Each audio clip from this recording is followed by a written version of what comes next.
Hi everyone, it's Yoselyn with Remax Realty team bringing you this month's Market Snapshot.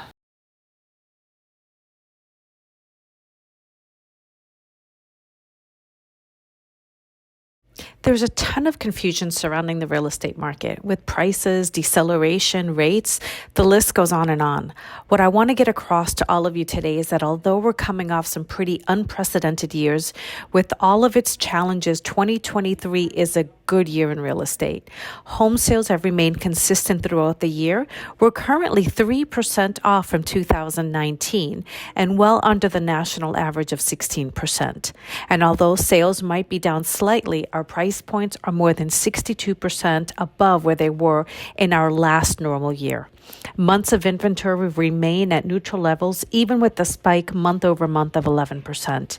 The reassuring news is that sellers that perhaps have low rates and didn't want to give up those rates are now reconsidering their options and realizing that they do need to buy a home. Fort Myers activity. Fort Myers saw a spike in new listings last month of 15%. Now, before we become paralyzed by this number, let's take a look at the patterns going back. For the first time in 9 years, the number of listings coming to the market between the months of August and September increased instead of decreased. The question on everybody's mind is why? And are we going to see an oversaturation of listings in the market?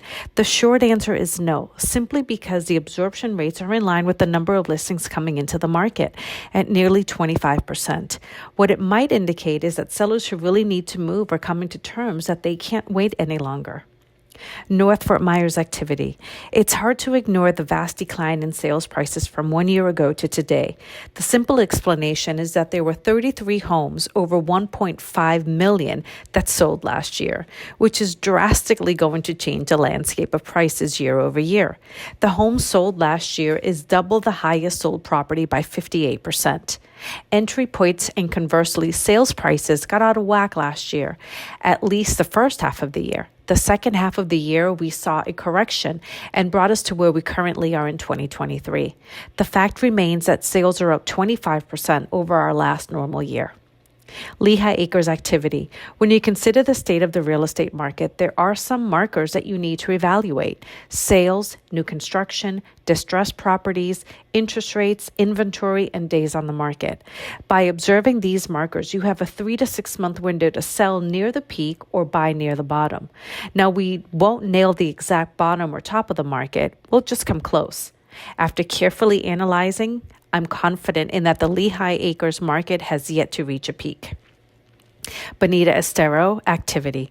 24% of total homes sold last month were over 1 million, leading to a percentage decrease of 15% for the first time this year. September was the first month in which prices fell year over year. And although some buyers may be thrilled at prices appearing to come down, it's not enough to put buyers in the driver's seat.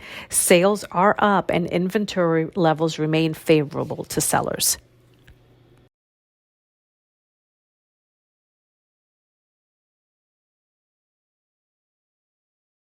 Thanks for watching. See you again next month. And remember, success is your only option.